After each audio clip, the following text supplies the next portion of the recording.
ตัวนึงตกอยู่ในดงพูดตัวนึงอันนี้ซ้ำผุยซ้ำนกข้อเนาะแต่เนาะเสือซ้ำนกข้อเนาะ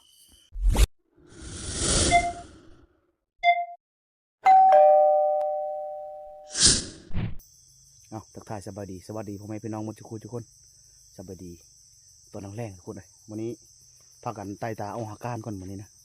มากัน3 คนวันนี้มากับโบแพงนี่แหละก็โบแต่เนี่ยพากันไปเบิ้งพูดไปเจาะเบิ้งบ้างกินมาว่าอยู่ทางนั้นแคมหน้าบ้านบนสู้นี่แหละแต่ว่าบ้านบนสู้มันมานำนะยิงเขาละเล้งไปเลยเหมือนนี้นะพากันหาการกบตามผายนำพอได้ปั้นมือเสานะคือไปเห็นงานสองนี่ก็หายิงกังเว้นมันเนี้ยนะสองนี่นะพอได้หากังเว้นนะพากันหาการกบการเขตการบ้างนั่นแหละพอได้กินมือเสาเมื่อคืนเนี่ยไปกับกระแตไม่ได้จักโตเนาะแต่พอขับก่อนเมื่อคืนเลยพากันมาหน้าพวกอยู่หน้าโคกตอนนั้นนะทรงก็มาบางเป็นนะป้าตัวบางไปได้สะอ่อนเลยฝนขึ้นตกขึ้นไปตกฝนเนาะแฟงไปได้ตกก็มาตกฝนนี่ก็ได้คึมไปได้นี่ก็ได้เนาะ14 13วันนี้บ่โคกตัวหน้านี่บ่ว่าบางสึกครับกระแตนะมีบ่มีบ้างอะไรก็ได้เลยกระแตได้เลยแถวไหนได้นั่นหมอเห็นบ้างนะฮะบ่เอาบ่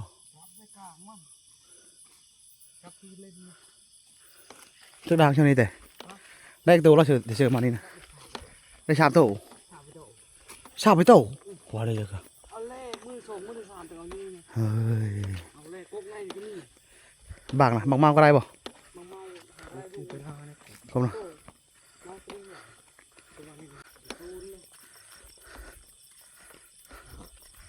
ได้ปะได้กบเลยเห็นกบนะตายเชียวมอในตัวน้หาการเลยได้เพื่อนตัวนะไม่ได้เพื่อนเลยพากันมาหาการกบตามหนองตามพายนี่เลยแต่ว่าบ่เห็นกบนะมีคนตองก่อนเลย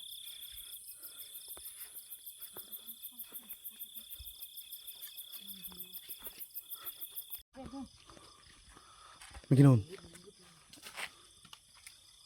อ๋อแต่ละหลายนะเฮ้ยเอาพยางมาเนาะมาปูนี่ก็เฉล่าแล้วนี่นะไม่กินนู่นน้อยกินนู่นใหญ่นะใช่ด้วยเวลาไปเลยไม่เข้ามาเอาเลยดอกบองตาแดงไม่กินนู่นน้อย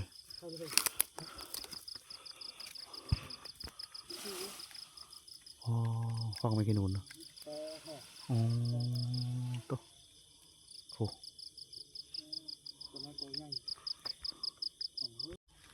ไม่กินนู่นอยู่วันกกอันมันย่อเป็นลึกไม่กินนู่นเนาะทุนปรีโคนะเฮ้ยโคเด้จะได้แซ่บปะหากันบ้างนะ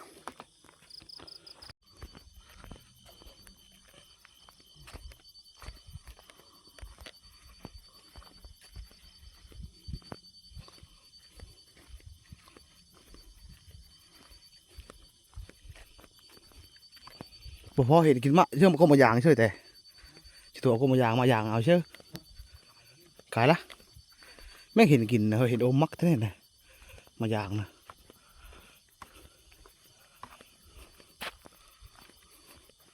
เอามองมันใช่นี่เรื่องเลี้ยป่าเนี่ยมองขาดมาแล้วนี่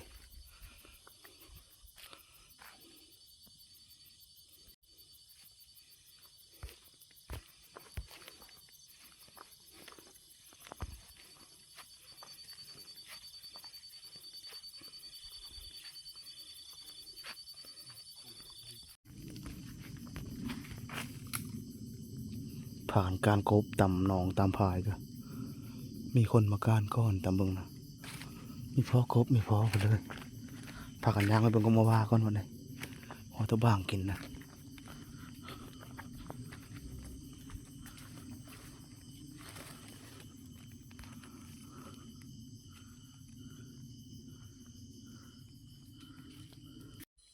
พากันแยกกันไปนะว่าแต่เพิ่นไปทางนี้ บ่แพงไปทางนี้เคยฮอดกูมาบ้านนะเฮ้ยแพงตอนหน้านี่บ่เออมันเลิศก็หลายหลายมันเลิศพวกฟังเสียงมันเลิศปุ้นเสียงมันเลิศ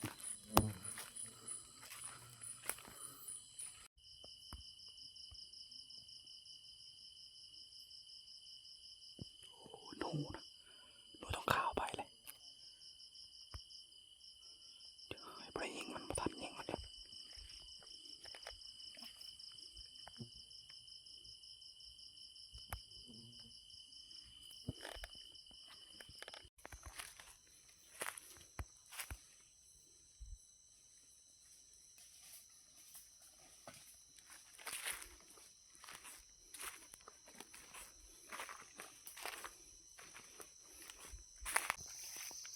ไม่ตาบางอ่ะ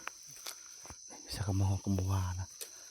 ปากกันยังหาบางก็ป้อใหญ่กว่าวากันน้อยเชื่อมะมันได้ใช่ไปฉลาดนี่มาวานะปากกันยังเว้นยังหาบางก่อน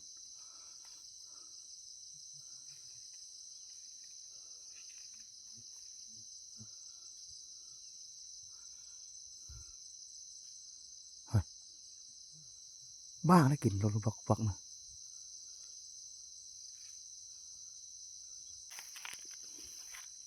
บ่เห็นบ้างกะสมออยู่บ่เห็นบ้างพอโตเลยตรงชั้นเดียวเฮาบ่เบิ่งเงามันก็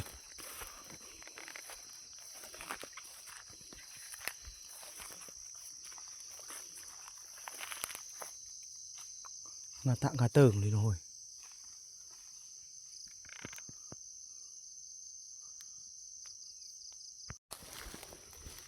มันมาว่าก็แดงนะเฮ้ยนะมาว่านะ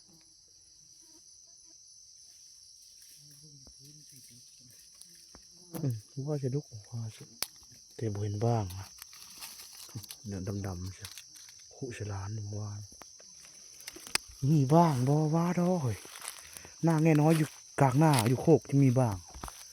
อยู่นี่ตัวนึงก็ไม่มีบ้าบางบ่มาว่าลูกฉลานมาว่านกแต่ละกินตอนเช้าเนาะเฮ้ยแต่ว่านกกระโตงนะพากันเว้นยังหาออมมันก็ว่านี่นะบ่เห็นบ้างพอโตเลยหรือว่ามันทันได้เฮาบ่หรือว่าเฮามากกว่านี้มันออกก่อนมันยังบ่จักอันนี้ก็พากันนั่งฝึกมันก่อนจักหน่อยหนึงเรื่องมีเชื่อมี100%เรื่องบ้างมันเอาไป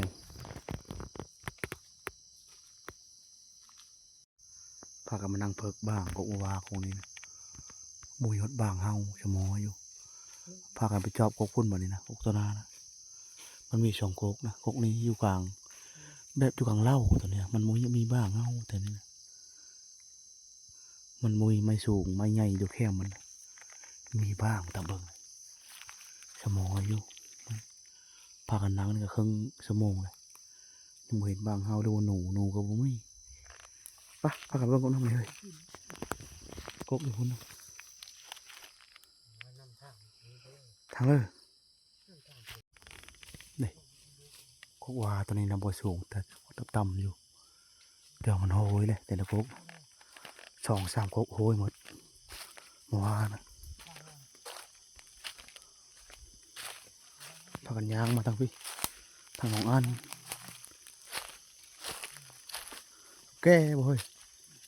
แก่บ้างมันที่อยู่บนนั้นบ่โหยหมดแถวนี้พากันย่างพุ่นนี่ไปเบิ่งกกนึงอีกน้องที่เลยนะอันนั้นนะมาว่านะแถวนี้มันโหยหมดเลยแถวนี้ปาต่อพากันการจนหอบโลกบ่พอพอเลยพอแต่เข็ดหน้าหนูบ้างพอจากโตมานากระแตเนี่ยโอ้เพื่อกินบ้างบ่มานากระแตเนี่ยบ่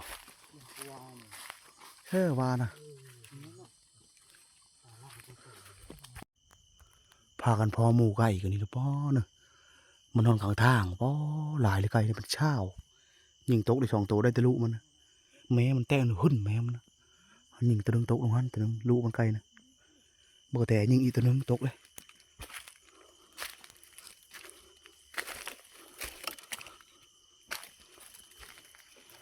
โอ้หันยังเจอน้อยแม่ยังมีแม่มันไหน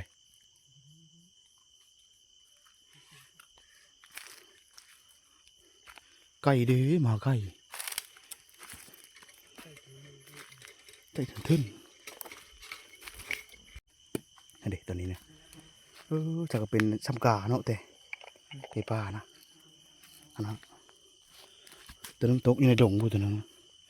อันเด็กซ้ำผุยซ้ำนกข้อเนาะแต่เนาะจะก็ซ้ำนกข้อเนาะยังมีอยู่แต่ไก่แต่ตกหัวแพงลูกมันนี่ได้2-3 ตัวแล้วเนาะผู้ไปเลย2 ตัวเลยมาแพงยิงตัวนี้ตกตัวนึงเลยจะลุมันไก่กันเนาะแพงแม่มันดื้อแต่อึนทึนตัวผู้ตัวแม่เฮ้ยคือฉันหัวคอเนาะ ชูตัวนึงชู ยังมีอะไรแพงให้เนี่ยตัวที่2ตัวนี้พอดีสาวช้ำนกข้อสักปีของกลนะไก่กะสักเจ็บได้2 ตัวยังท่าบ่แพงเฮาเก็บตัวนะตัวอยู่ในดงนะพวกโลมันเป็น3 ตัวไก่เป็นเช้านู่นแต่มาเนี่ยมันนอนกอกระชะแคมทางนี่เพ้อโลจักไก่นอนข้างทางนี่พี่ลึกดีนะแต่เอินหุ่นไก่นะอ๋อต้องเป็น6-7 เมตรนอนน้ำเดียวนี่นะพากันยิงอาลูกมันได้3 ตัว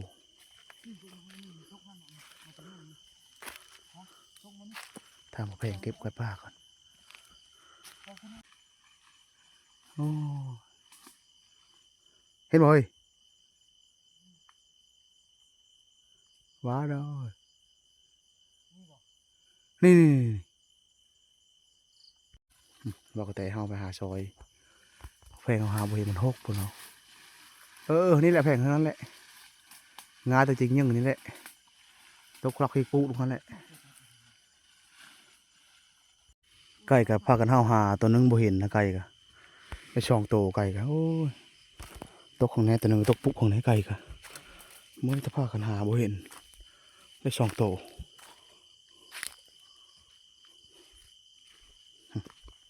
พอดีปิ้งชำนกข้อไก่กันนะยิงไก่แต่ว่าแถตกพูดแต่แต่พูดแต่ถือมีคักตัวนี้นะแถปั๊บลงพี่ไก่ป่านะลูกมันตัวนี้กับแม่แม่มันนะ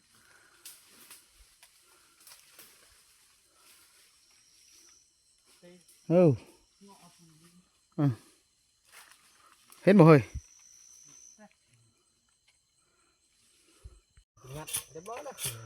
พากันยิงไก่4 บาทตกตัวหนึ่งนะตัวนี้แถเอาตัวนี้นะไอ้2 ตัวเฮาหาก็บ่เห็นตัวนี้กันเลย ก็ขึ้น ขึ้นยังไก่บ่จะม้อยเลยพากันมาจอกก็มาว่าจะน้องเทเลยดีกว่าโหยมันมาว่านะนี่เลยแพกไปต่อเมื่อบ่เฮ้ยเมื่อเท่านั้นเนาะดึกเลยฝังกลับก่อนทุกคนเลยพอไก่หมูนึงเป็นเช้าได้2 ตัวยิงตก3 ตัวหาบ่เห็นตัวนึงไก่กันได้2 ตัวไก่น้อยไก่กันเลยกลับก่อนมาเลยดึกเลยจน11 โมงปลายแล้วตอนนี้นะแต่แม่ยังห้อยตำห้อยนะเฮ้ยกินลูกข้าวแรกนะไปกลับใช่ไหมเนี่ยต่อจนหอบโลกยางเลยจากมาหอนเฮินนะได้ไก่น้องให้2 ตัวฉันนกคอไม่ได้เอาน้ำขาวหมอแพงนะขาวหมอแพงกระแตปันกันพุทธโตวันนี้ไม่ได้เอาน้ำพ้นพักผ่อนก่อนทุกคนเดี๋ยวมาเลยจน11 โมงปลายนะมาทางกันนี่พากันยิงนกพุกจนนึงแต่บ่ได้นกพุกกันนี่ป้าต่อจนม้อยไปยังบ้างกัดบ่เห็นบ้างพักผ่อนก่อน